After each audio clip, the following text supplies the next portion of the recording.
Bonjour à tous, bienvenue sur Pareil Aigle Télévision dans l'utile et l'agréable. Nous sommes très heureuses de vous retrouver une fois de plus dans vos maisons, de partout où vous nous suivez, que ce soit sur la route, que ce soit à la maison, nous vous apportons la paix du Seigneur. Alors aujourd'hui, je ne suis pas toute seule, j'ai encore les privilèges de recevoir sur ce plateau le frère Lionel. Bonjour frère Lionel. Bonjour mon Sergi. Comment vous allez? Oui, ça va bien, Dieu fait grâce. Toujours un plaisir de vous retrouver. Nous avons également le pasteur Moïse. Bonjour pasteur Moïse. Bonjour maman Sergi. Comment vous allez? Seigneur nous fait grâce, ça va très bien. Amen. Nous bénissons le Seigneur pour votre présence sur ce plateau.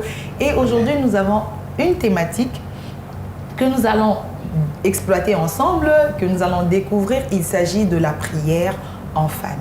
Est-ce que c'est important de faire la prière en famille? Comment ça se fait? Nous allons voir tous les contours de ce sujet. Nous allons partager ça sur ce plateau. Mais avant cela, nous allons prendre le verset du jour avec le pasteur Moïse. Nous allons partager aujourd'hui dans le livre de Matthieu chapitre 18.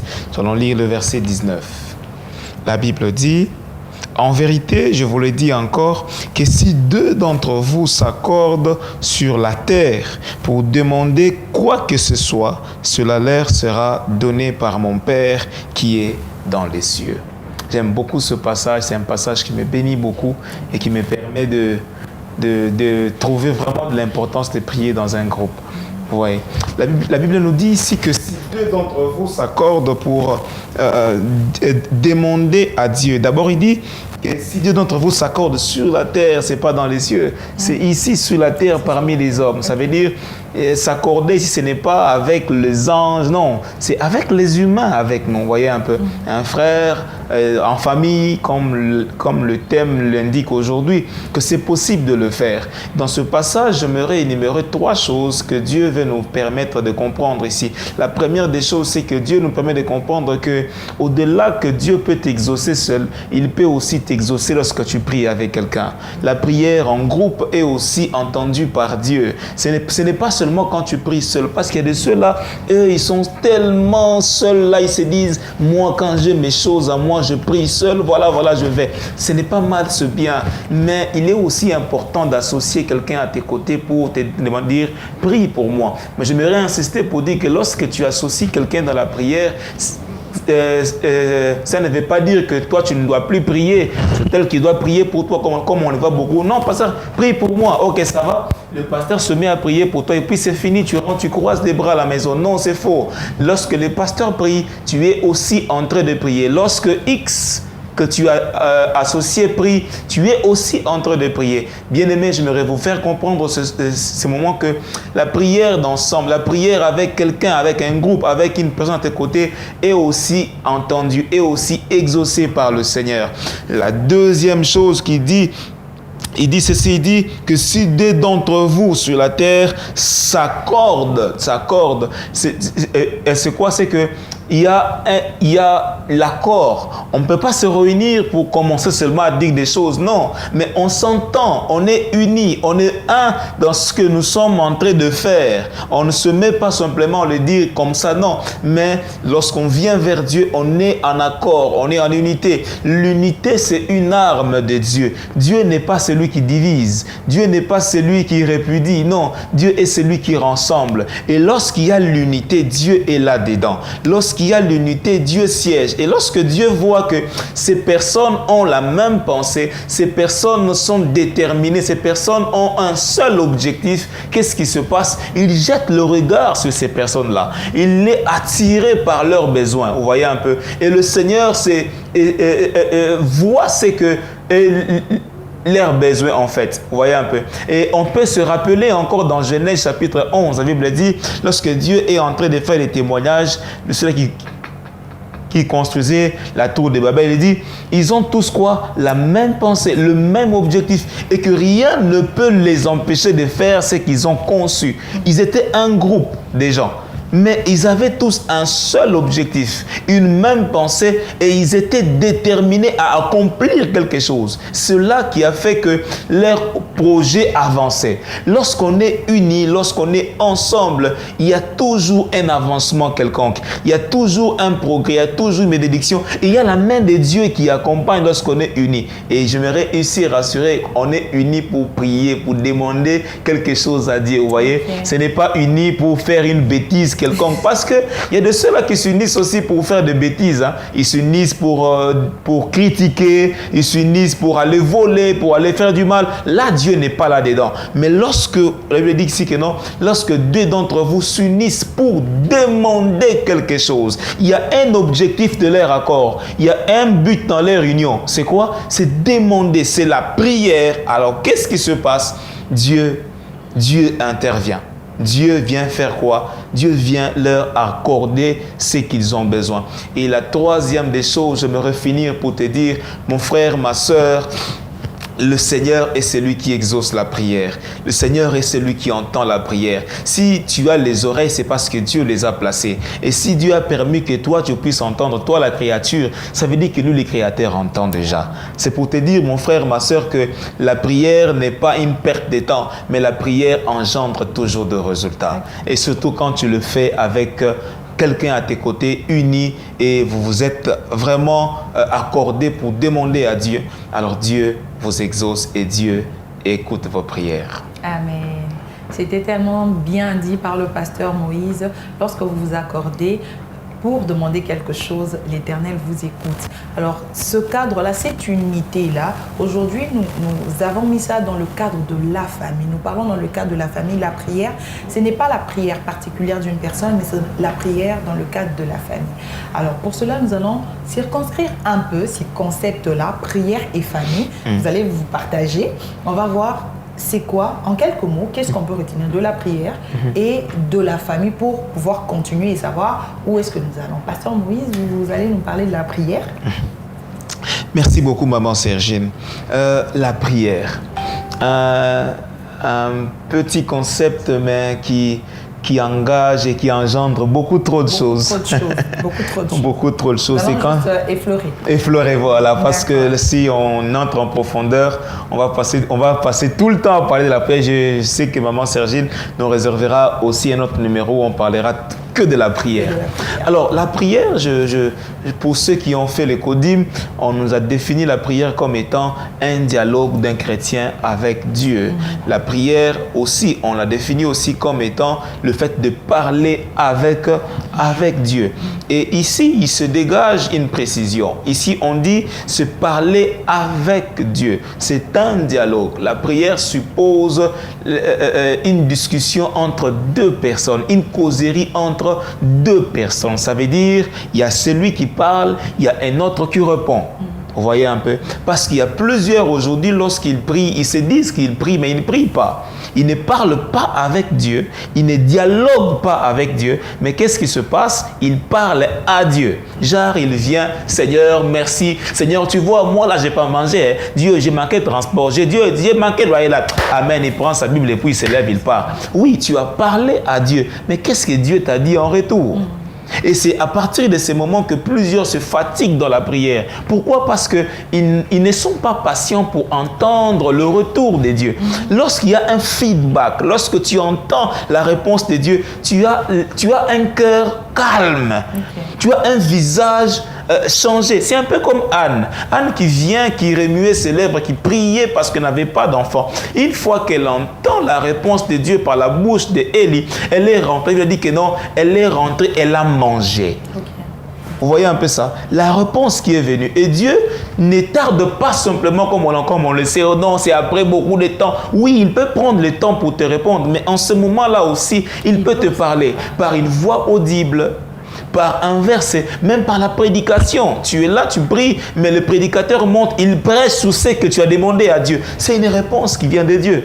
Et tu peux sentir dans ton cœur une paix. Genre, tu es déchargé de tout ce que tu as amené. Le fardeau que tu as déposé au pied de Dieu. C'est un langage de Dieu. Dieu parle tantôt d'une manière, tantôt d'une autre. C'est pourquoi je m'aimerais inviter aux gens, bien aimés, lorsque tu pries, avant de finir ta prière, garde un temps. Ok. Et sois concentré pendant que tu pries. Même pendant que tu sors des phrases, là, une réponse peut venir. Dieu peut te parler à tout moment. Mais le problème est que tu dois être connecté et t'attendre à la réponse de Dieu. Nous sommes dans la prière en communion, la prière d'ensemble. Là, Pasteur Moïse est déjà en train de donner des détails de la prière individuelle sur laquelle nous reviendrons. Frère Lionel, la famille. Ok, merci. La famille, je ne veux pas être trop long parce que c'est un concept assez vaste, mais j'aimerais qu'on reste un peu concis de manière à permettre à tout un chacun de pouvoir garder une idée, quelque chose dans son esprit concernant le terme famille. De manière large, je dirais que la famille, c'est un ensemble de personnes, un groupe de personnes qui sont unis par un lien de parenté. Donc, ça peut être un lien de filiation, tout comme un lien de mariage. Et de cela, nous constituons une famille. Et s'il faudrait encore un peu descendre plus bas, comme on nous a enseigné à l'école, on nous disait qu'il y avait la famille de manière restreinte et la famille large. La famille restreinte qui est constituée de papa, maman et les enfants. Et la famille large, c'est là que nous voyons tout le monde. Les cousins, la cousine, les neveux, les nièces et ainsi de suite. Et cet ensemble-là, c'est ce que l'on appelle une famille. Je crois que pour ne pas trop vous embrouiller, pour ne pas vous emmener dans beaucoup de définitions, je préfère que l'on reste là, qu'on s'en tienne à ça et par la suite, je crois qu'on pourra ajouter autre chose. Merci beaucoup, frère Lionel. Alors, de façon simple, ce sont les personnes que vous avez à la maison. La prière ensemble avec les personnes que vous avez dans votre maison. Donc, quand vous vous réunissez avec ces personnes-là pour parler à Dieu, comme le pasteur Moïse a dit. Donc, lorsque vous vous mettez ensemble pour parler à Dieu, avec ces personnes-là qui sont dans votre maison, ça peut être une famille restreinte, papa, maman et les enfants, ou sinon élargie parce que en Afrique, ici chez nous, nous savons que nous vivons en communauté. Nous ne vivons pas seuls, nous pouvons avoir une tante, un oncle, un neveu et toutes ces personnes qui sont dans votre maison, lorsque vous vous réunissez pour prier tout justement avec ces personnes-là, c'est ce que nous appelons la prière en famille. Alors, pasteur Moïse, à quel moment faut-il prier? Est-ce qu'il y a des moments pour prier, quand on doit prier en famille? Merci beaucoup, maman Sergine. À quel moment faut-il prier précisément en famille? Déjà, sur le moment de la prière, individuellement, nous connaissons tous que la Bible a déjà tranché là. La Bible a dit prier sans cesse. C'est qu'à tout moment, nous devons nous connecter à Dieu pour la prière. Alors, quand il s'agit de la famille, ce n'est pas à tout moment que l'on se réunit. Okay. On ne prie pas sans cesse en famille. Hein? On ne peut pas prier sans cesse en famille. On peut toujours garder la pensée pieuse, une pensée de prière, mais le moment de se retrouver est un peu difficile parce qu'on ne saura pas être là tout le temps ensemble. Vous voyez? Mais on peut toujours avoir des programmes que l'on considère comme des colonnes. Que là, on ne peut pas bouger. Là, c'est comme ça. C'est un principe connu et c'est sacro-saint comme ça. Parce que le matin, on sait que nous, quand on se réveille, personne n'ouvre la porte sans prier ensemble. Ça doit se faire ensemble. Ça doit se faire ensemble. Okay. Et si chacun prie dans sa chambre aussi? Bon, c'est que chacun prie dans sa chambre, ce n'est pas mal, mais ça ne reflètera pas l'unité de la famille en fait. Vous voyez? Et pour l'unité de la famille, on se met ensemble. Nous avons tous les mêmes objectifs dans la maison. C'est que nous devons avoir ça, nous voulons avoir ça, nous voulons. Alors qu'est-ce qu'on se... On se met, on prie tous ensemble. Qui aimerait dans la famille entendre une mauvaise nouvelle sur son frère ou bien sur ses parents? Alors quand on se met ensemble, on dit Seigneur, protège-nous. Donc on se met d'accord pour prier, pour demander à Dieu une chose. Vous voyez un peu. Donc le matin, on se dit, voilà, on prie ensemble. Et le soir, avant de dormir, on se dit, personne ne va au lit, personne ne fait que ce soit sans prier. Donc on a une heure là bien fixée. On se dit, à telle heure là, donc, le matin, qui que tu sois, le matin comme le soir, à telle heure, qui que tu sois, en tout cas, tu dois te battre pour arriver à la maison pour prier. Ce sont des colonnes qu'on ne bouge pas. Vous voyez, maman Gine, il y a de ces choses qui arrivent dans des familles, ils se disent, bon, ce ne sont que des sorciers. Non, ce n'est pas que des sorciers. Le problème, c'est que, arriver à vous poser la question, quelle est la colonne qu'on a bougée? Vous verrez que le matin, on ne prie plus. Comment je peux commencer ma journée sans prier? Et ça veut dire que j'accepte tout ce qui a été fait, tout ce qui a été dit. Bon, je sors, je m'expose. Mais lorsque je prie, ça veut dire... Je prends une certaine force, une certaine autorité, je prends une possession sur ma journée. sur mes enfants, sur ma femme, sur ton mari. Vous voyez un peu, j'ai un peu la maîtrise de tout ça en fait. Ok. Vous voyez. Alors c'est mieux de prier ensemble, on a tous les mêmes idées, on a tous le même esprit que nous anime, on commence avec une même pensée. Et surtout quand on commence par la prière avec un verset du jour. Vous voyez, ça nous... Ah, c'est trop beau. Ça nous conduit et on sait comment mais avancer. Mais aussi, quelqu'un va dire... spécialement, on peut avoir des programmes. Au-delà du matin comme le soir ou bien avant de manger. Des journées de on peut aussi avoir des j'allais vous demander, quelqu'un peut dire, il dit, voilà, on avait déjà prié le matin, donc du coup, tout est sanctifié. Non, on a déjà prié pour... Est-ce qu'il faut prier avant de manger encore en famille? La prière et la respiration de chrétien, quand on se retrouve en famille, avant de manger, on se met aussi à prier. Donc la prière du matin ne couvre pas le moment du repas. On doit prier encore pour le repas. Il faut prier. En tout cas, ça n'exempte pas le moment de la prière. Et je voulais finir pour dire qu'au-delà de ces temps précis-là, on peut aussi organiser un programme spécial. Genre, c'est un jour de jeûne aujourd'hui. On est tous en famille, on est là, on jeûne, on prie. Ou non, on se dit, bon, ça va, à telle période, on a une prière familiale. C'est très important parce que de ces moments-là ressortent des grandes bénédictions. Amen, amen, ça sort de grandes bénédictions. Frère Lionel, est-ce que c'est important? Pourquoi il faut prier? Tout justement, c'est même ça le sujet. Mais pourquoi? Des façons concrètes. Pourquoi il faut prier le matin, par exemple? Pourquoi il faut prier le soir? Pourquoi il faut prier avant de manger? Et pourquoi ça doit se faire en famille? Ok, merci pour cette question. La prière, comme le pasteur Moïse venait de lire tantôt, c'est une respiration pour le chrétien. En fait, si nous prions, c'est parce que la prière n'est pas juste un besoin passager, mais la prière pour nous, enfants de Dieu, est une utilité. Chaque jour, nous sommes censés prier, nous avons cette obligation d'avoir des moments de prière. Mais pourquoi est-ce qu'il faut le faire, et surtout en famille? D'abord, premièrement, je dirais parce que c'est un moyen de nous unir, un moyen de nous consolider, de savoir qu'ici dans cette maison, nous avons un seul Dieu, que nous avons tous le regard vers une seule personne.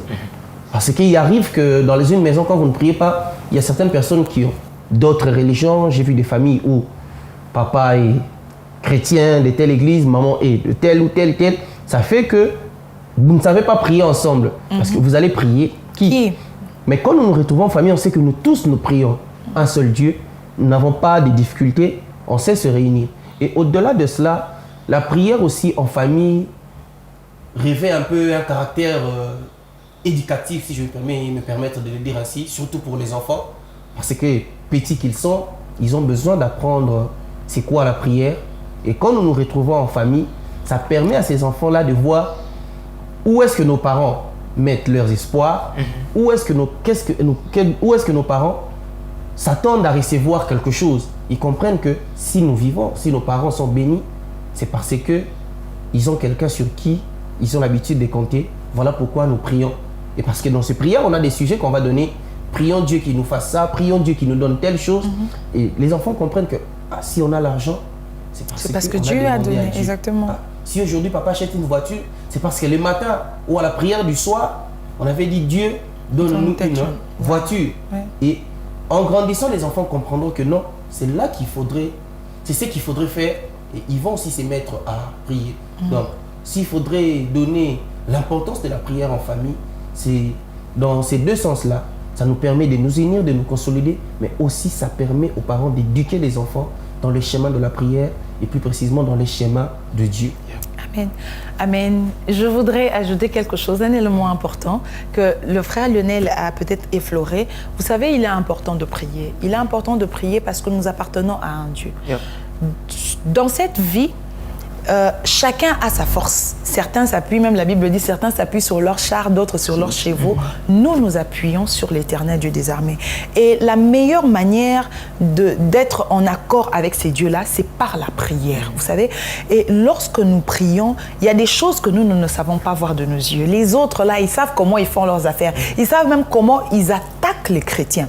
Alors, lorsque tu prends de la prédominance dans la prière, Dieu t'épargne de beaucoup de choses. Dieu combat pour toi. Vous savez, lorsque nous prions en famille, Dieu combat pour nous. Il nous épargne de certaines choses. Comme le pasteur Moïse disait, en sortant le matin, leur équipe là, de ces gens-là, ils ont déjà préparé leurs embûches sur le chemin.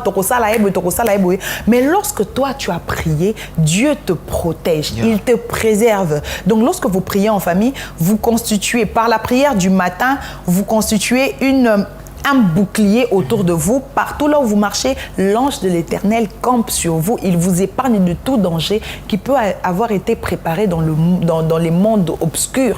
Et lorsque vous priez la nuit, vous constituez le second bouclier pendant votre sommeil, parce que nous dormons, nous ne savons pas comment nous dormons, un peu comme, voilà, on dort, on ne sait pas. Il y a des gens qui dorment et qui ne se réveillent pas. Mais lorsque vous dormez, vous avez constitué une fois de plus ce bouclier sur vous.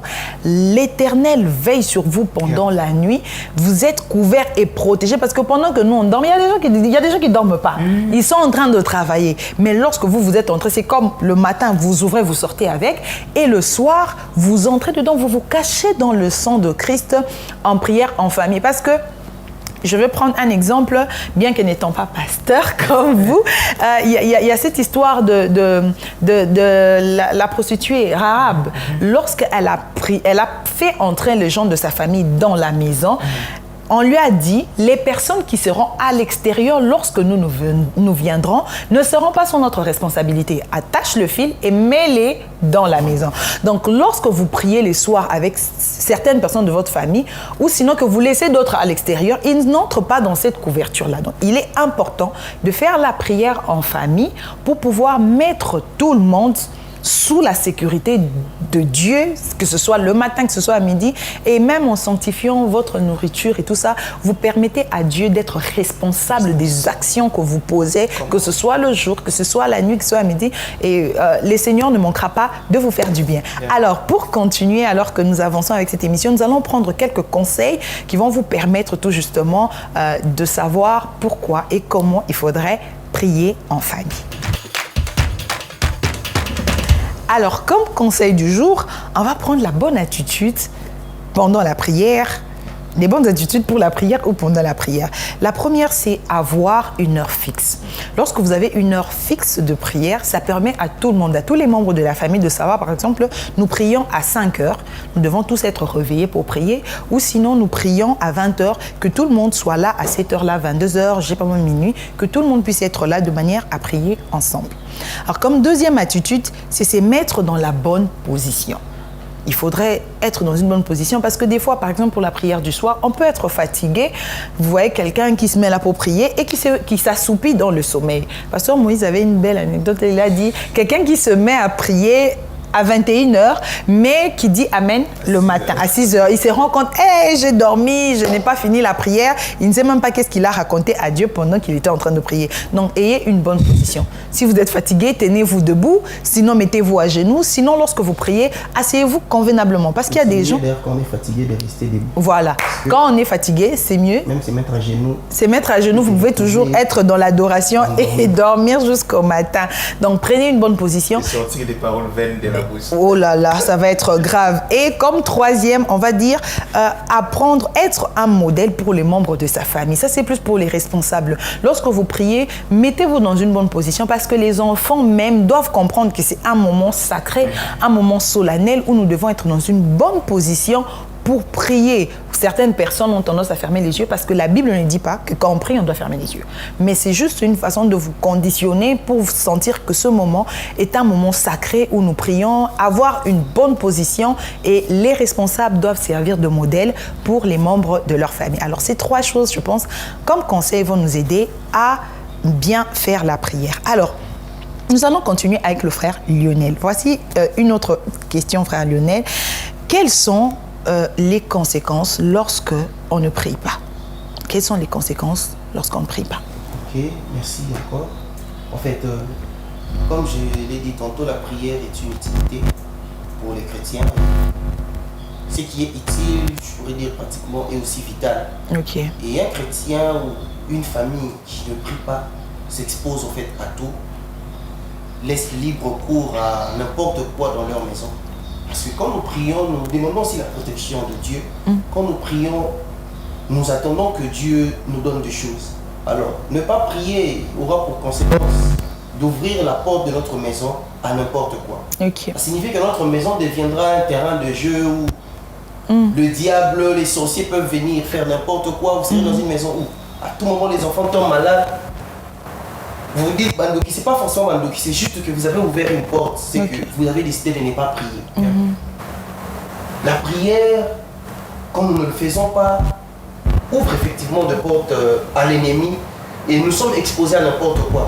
Vous regardez demain, il y avait tel accident, il y a eu telle chose qui est arrivée. En fait, la plupart de ces choses arrivent parfois, c'est parce que nous avons décidé de tourner les dos à Dieu, nous avons décidé de ne plus parler avec Dieu. Et il y aura parfois certaines choses qui arrivent qui vont nous surprendre. Parce que je vous rassure, ceux qui prient sont toujours avertis par Dieu. Et vous dans des situations où les choses vous surprennent, et le Kokumaki, ou soit vous avez vu quelque chose, mais étant donné que vous n'êtes pas concentré dans la prière, vous n'avez pas su comprendre. Et puis, et là, c'est comme si l'amour n'a pas. Mais ce que vous allez consommer là, vous aurez pu comprendre que ça c'est un avertissement. C'est un avertissement de Dieu. Donc quand nous ne prions pas, en fait, on s'expose aux attaques de l'ennemi. On se laisse ouvert, on se laisse, en fait, on devient prénable à la merci de tout. De l'ennemi, à tout moment, quelque chose peut arriver et on sera exposé. Donc, ne pas prier nous éloigne de Dieu et nous rapproche, au fait, de l'ennemi. Et quand nous sommes près de l'ennemi, je vous rassure, il n'a pas pitié de nous, il fait de nous tout ce qu'il veut. Donc, ne vous mettez pas dans l'insécurité. ne vous mettez pas dans l'insécurité. Vous avez intérêt à prier. Ça, c'est un conseil particulier que j'envoie au frère Jay. Donc, priez en famille, encouragez-vous. Pasteur Moïse, qui peut organiser la prière en famille? Qui est le responsable? Merci beaucoup, maman Sergine. Qui doit conduire la prière? Qui doit organiser les cultes dans la maison, dans la famille? Je crois que la Bible établit déjà la hiérarchie dans la famille. Moi, je me dis qu'en premier lieu, c'est le papa. Le papa qui est le premier responsable de la famille, c'est lui qui est censé conduire les cultes, qui est censé conduire la prière dans la maison. Et il doit prêcher par l'exemple. Notre Père aime toujours dire que le premier pasteur de la maison, c'est toi, papa. C'est toi qui conduis ta famille, c'est toi qui le diriges. Ouais. Tu n'es pas là seulement pour donner les ordres ou faire non, mais tu es aussi là pour les apprendre à prier. Mais des fois, les papas, vous venez très fatigués. C'est une anecdote tout bien. Bon, certaines personnes pensent, je ne vais pas m'octroyer ça, certaines personnes pensent que les papas, quand ils n'est pas serviteurs de Dieu, très souvent, ils ne sont pas trop forts dans la prière. Mais si on lui donne encore cette responsabilité, où va la prière de famille? Être fort dans la prière ne veut pas dire simplement être serviteur de Dieu ou être pasteur. Mais être fort dans la prière, il faut être enfant de Dieu. Donc, lorsque tu es enfant de Dieu, donc tu es censé prier. Donc, parce que tu es censé... des préjugés. Ouais. Tu es censé prier parce que là, tu dois être en contact avec le Seigneur. C'est une question d'amour, là. Alors, et aussi, je me dis que les papas peuvent donner les privilèges à maman ou bien aux enfants à la maison juste pour les entraîner, pour les amener. Non, c'est tel enfant qui nous conduit dans la prière. C'est tel enfant qui dirige la prière. Ça les exerce à faire cela. Vous voyez, c'est en forgeant qu'on devient forgeron. Quand tu ne l'apprends pas à le faire aujourd'hui, il ne le fera jamais demain. Comment il faudra le faire. Frère Lionel, je reviens avec la même question, mais je la repose autrement. Comment instaurer une vie de prière en famille lorsqu'on n'est pas tout justement ses responsables, ou sinon, on n'est pas, je vois moi un neveu qui veut prier, comment il va faire pour instaurer cette vie de prière lorsqu'on n'est pas le responsable? On fait comment? Ok. En fait, quand on n'est pas responsable, c'est vrai que c'est difficile. Parce que on est sous une autorité, on est censé appliquer les règles. Ou sinon qu'on n'a même pas la même foi aussi. Par l'autorité, oui, effectivement. Et même dans ces cas-là où on n'a pas la même foi, alors qu'est-ce qu'il faudrait faire? En fait, c'est pas quelque chose de compliqué. Déjà, un enfant n'est pas censé obliger son père ou sa mère à faire quelque chose. Ça risque de t'emmener d'autres problèmes, tout ça, et ça sera compliqué. La meilleure des choses à faire, c'est prendre les gens qui sont sous ton autorité à toi et qui voient les choses de la même manière ou avec qui vous pouvez facilement prier. Vous réunissez, vous priez avec eux. Et pendant ces moments de prière, vous pourrez facilement prier pour les parents. Et les parents qui sont là, qui sont en train de vous entendre, pourront aussi un jour, si Dieu touche leur cœur, les amener à pouvoir... prier avec vous. Donc n'entrez pas dans un combat du genre, papa, c'est l'heure de la prière, venez, on va prier, maman. S'il n'est pas d'accord avec vous, ne forcez pas. Partez avec les gens qui sont d'accord avec vous, priez. Et ils vont sûrement vous entendre. Tôt ou tard, si vos prières sont sincères, Dieu qui entend fera en sorte qu'ils puissent les convaincre et ils pourront prier avec vous. Donc, n'entrez pas dans des combats inutiles. On va vous dire genre, au église, non, et tout ça. C'est vrai que ça peut arriver, mais... Non, mais il faut prier pour les cœurs de ces personnes-là. Ces personnes qui ne sont pas d'accord pour que Dieu puisse toucher leur cœur aussi également. Les emmener à comprendre ce que vous faites, à comprendre aussi l'importance, parce que des fois, certaines choses, on le refuse, on ne comprend pas l'importance. Parfois, ces parents-là qui refusent de prier, peut-être que c'est la prière des enfants qui le maintient, c'est la prière des enfants qui fait qu'ils partent au boulot, ils rentrent, mais qui ne réalisent pas. Alors, plus vous serez en train de prier, je crois que plus Dieu aussi dans son amour, dans sa toute puissance, organisera des circonstances pour qu'il puisse comprendre que ce que ses enfants font a de l'importance, et quand il va comprendre, je crois qu'il viendra sans forcer prier. Il pourra même devenir celui qui pourra devenir l'organisateur attitré de prière, parce qu'il aura compris combien est-ce que c'est important de prier. Oui, nous encourageons les jeunes qui prient, qui sont dans la prière, à prier pour leurs parents, à prier pour leurs responsables, parce que à prier, même quand vous priez en famille, ne vous limitez pas à prier pour maman et papa, priez pour vos frères, priez pour vos parents, partout là où ils sont, prenez en charge votre famille, parce que Dieu peut sauver quelqu'un par votre prière. La prière d'un petit enfant peut faire des grandes choses parce qu'ils ont une âme pure. Donc, les parents ont intérêt à exercer. Nous tous les parents, mais quand tu pousses tes enfants à prier, Dieu peut écouter la voix. N'est-ce pas que Dieu a écouté la voix de le fils d'Abraham, comment il s'appelait déjà?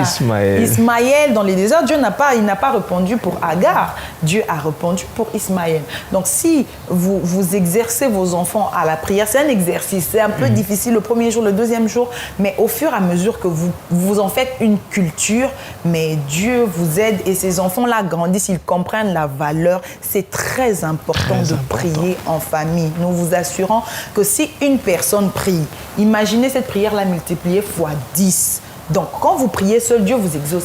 Mais quand vous êtes ensemble et que vous priez ensemble, Dieu vous exauce encore plus. Il peut exaucer une personne, il peut exaucer 5. C'est important d'avoir une vie de prière, de cultiver ça, d'en faire un mode de vie. Pourquoi pas aller jusqu'au niveau de faire des jeûnes, d'aller... C'est toute une vie, en fait, c'est une culture. Si les païens, ils emmènent leurs enfants, je sais pas moi, en boîte, ils les initient aussi, oui, parce que de l'autre côté, ils initient leurs enfants à leur doctrine, à leurs histoires et tout. Les chrétiens ont tendance à être un peu négligents et faibles et tout. Il faudrait que le chrétien apprenne à faire respecter les principes divins dans leur maison. Parce que nous, les chrétiens, on a tendance, c'est quelqu'un de la famille, maintenant je fais quoi?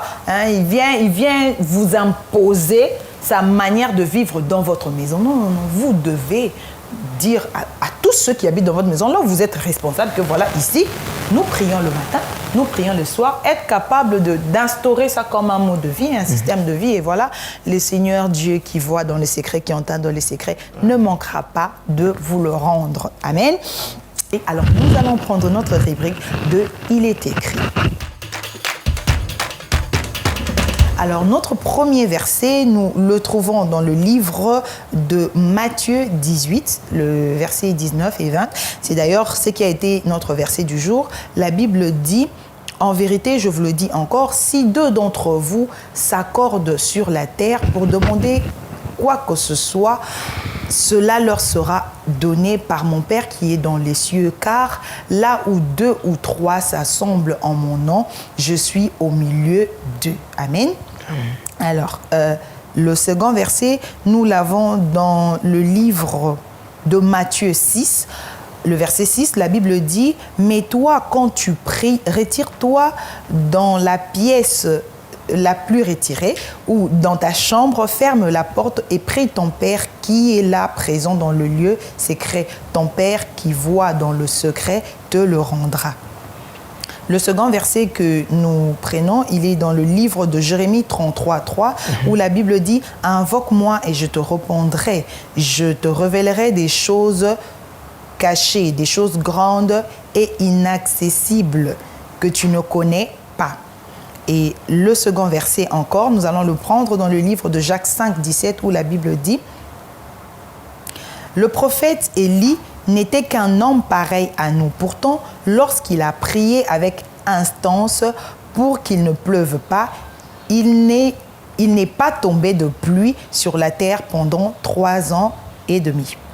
Le dernier verset, nous allons le prendre dans le livre de Jérémie 29, le verset 12 et 13, la Bible dit « Vous m'invoquerez et vous m'invoquerez, vous vous approcherez et vous prierez, et je vous écouterai, vous me chercherez et vous me trouverez, si vous me cherchez de tout votre cœur. » Donc, c'est là un peu les versets que nous vous proposons aujourd'hui qui puissent ou qui peuvent vous aider à vous unifier, à vous mettre ensemble dans quelques versets. Voilà donc quelques versets qui peuvent vous aider à mettre Voilà donc quelques versets que nous vous avons donnés qui peuvent vous aider à vous mettre ensemble et à prier et à trouver de l'importance dans la prière commune. Pasteur Moïse, frère Lionel, est-ce que nous avons quelque chose que nous pouvons ajouter pour encourager nos bien-aimés à prier ensemble, à cultiver cette vie de prière? Nous allons commencer avec le frère Lionel et nous allons terminer par le pasteur Moïse.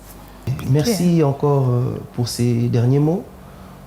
En fait, comme encouragement que je peux donner, c'est que prions, prenons cette peine-là de prier, même en étant fatigués, surtout pour nous, le papa. D'habitude, nous sommes là toujours en train de nous plaindre que je rentre tard, je suis fatigué. Parfois, on laisse toute la charge de la prière entre les mains de maman. Ce n'est pas totalement mauvais, mais en soi, en tant que père, vous devez être là aussi comme modèle, montrer aux enfants qu'il faut prier. Et la prière doit être une discipline. Ça ne viendra pas de soi comme ça. Si vous ne vous imposez pas cette discipline-là, apprenez chaque jour à vous imposer la discipline de prier, d'avoir un temps.